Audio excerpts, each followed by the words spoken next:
SFI DYFI সারা ভারত গণতান্ত্রিক নারী সমিতি ও অন্যান্য বামপন্থী গণ সংগঠনের যৌথ উদ্যোগে ধর্মনগর শহরে একটি বিক্ষোভ মিছিল সংঘটিত হয়। 19 আগস্ট সোমবার দুপুর আনুমানিক 12টা 30 মিনিট নাগাদ এই বিক্ষোভ মিছিলটি সংঘটিত হয়, যেখানে এই মিছিলটি ধর্মনগরের ডিএনভি ময়দান থেকে বের হয়ে ধর্মনগর শহরের বিভিন্ন পথ পরিক্রমা করে। এই মিছিলটি মূলত পশ্চিমবঙ্গের আরজিকর মেডিকেল হাসপাতালে একজন মহিলা চিকিৎসককে ধর্ষণ করে তাকে পরবর্তীতে খুন করা হয় এর প্রতিবাদে এবং উদয়পুরে শিক্ষক খুনের প্রতিবাদ জানিয়ে এই মিছিলটি সংঘটিত হয়।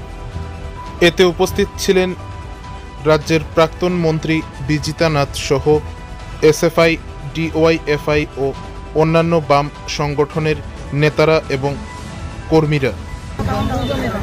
এসএফআই ডিওয়াইএফআই সারা ভারত গণতান্ত্রিক নারী সমিতি সহ অন্যান্য বামপন্থী গণসংগঠনগুলোর যৌথ উদ্যোগে সারা ত্রিপুরা রাজ্যের সাথে আজকে ধর্মনগরেও আমরা প্রতিবাদ বিক্ষোভ মিছিলে সামিল হচ্ছি। আপনারা জানেন যে এই মুহূর্তে সারা পৃথিবী, আমাদের দেশ তুলপাড়।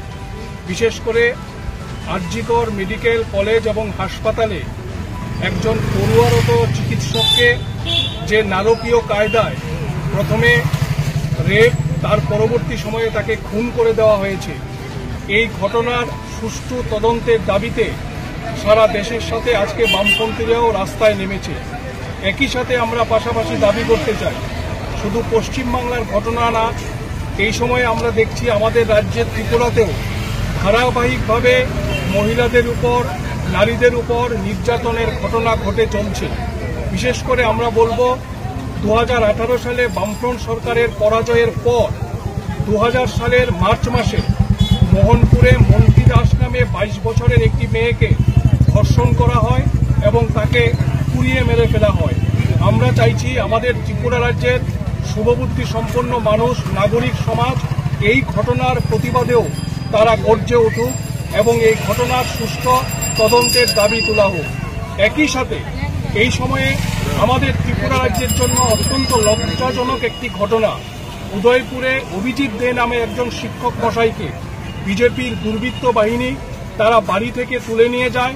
পরবর্তী সময়ে তার উপর মারাত্মক হামলা সংগঠিত করে তাকে মারধর করা হয় এবং চিকিৎসারত অবস্থায় জিবি হাসপাতালে অভিজিৎ দে, একজন জনদরদী শিক্ষক, যিনি সমাজ গড়ার কারিগর, আগামী ভবিষ্যৎ প্রজন্মকে তৈরি করার কারিগর, তাকে খুন করে দেওয়া হয়।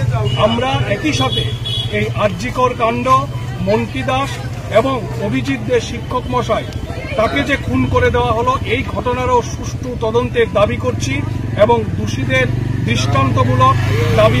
দৃষ্টান্তমূলক শাস্তির দাবি আমরা করছি। কিন্তু এটা ঘটনা যে অভিজিৎ দে খুনের সাথে নানা প্রশ্ন এখন তোলা হচ্ছে। বিশেষ করে এই বডির কোনো পোস্টমর্টম হয়নি, পুলিশ থেকে হাসপাতাল সবার এই ভূমিকা সন্দেহের ঊর্ধ্বে নয়। ফলে আমরা প্রতিটি ঘটনার সুষ্ঠু তদন্ত দাবি করছি এবং আমরা দাবি করছি এমন একটা সমাজ তৈরি হোক যেখানে নিশ্চিন্ত নিরাপদ ভাবে মেয়েরা চলাফেরা করতে পারবেন, নারীদের চলাচলের একটা উপযুক্ত পরিবেশ তৈরি হবে। এই পরিবেশ তৈরি করার জন্য বামপন্থীরা আমরা লড়াই করছি এবং এই লড়াই শুধুমাত্র রাজনীতির লড়াই না।